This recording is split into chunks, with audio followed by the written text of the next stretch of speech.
turmoil can take those rights away.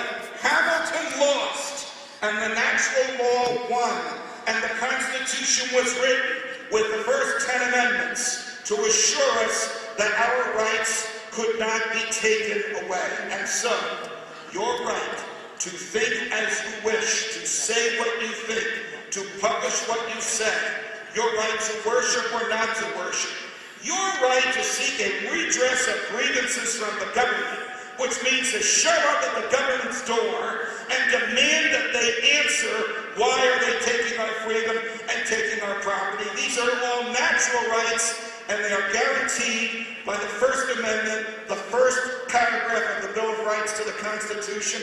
That's as American as apple pie. It's at the core of our very existence. Your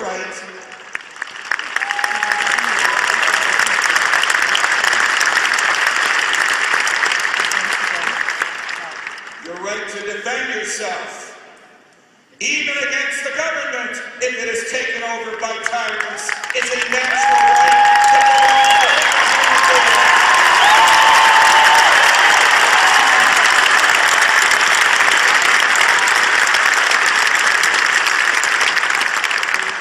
After the right to life, the greatest right that you have is the right to be left alone, and that is guaranteed in the Bill of Rights.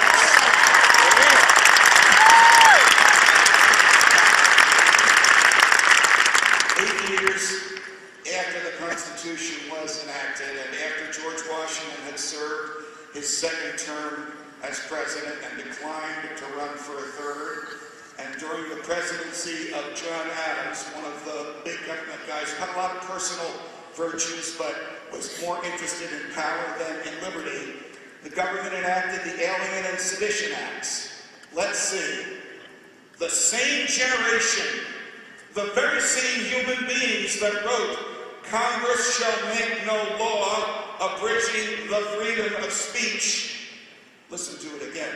Congress shall make no law abridging the freedom of speech. I emphasize the word "the" because the drafters knew that the freedom of speech pre-existed the government, pre-existed the United States of America, comes from our humanity. The same people that wrote that also enacted the Alien and Sedition Acts, an abominable piece of legislation written out of fear of the French.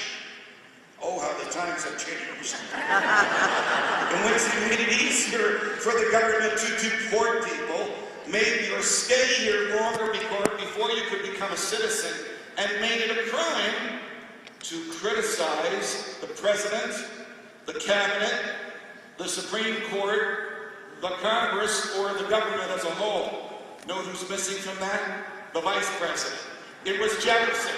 He didn't care what they said about him, and of course when he became president, would assure that this abominable piece of legislation would expire. But think about it. What is it about people fighting for liberty, fighting because a king wouldn't let them speak freely, writing a constitution guaranteeing freedom of speech, coming into power, and making it a crime to speak freely?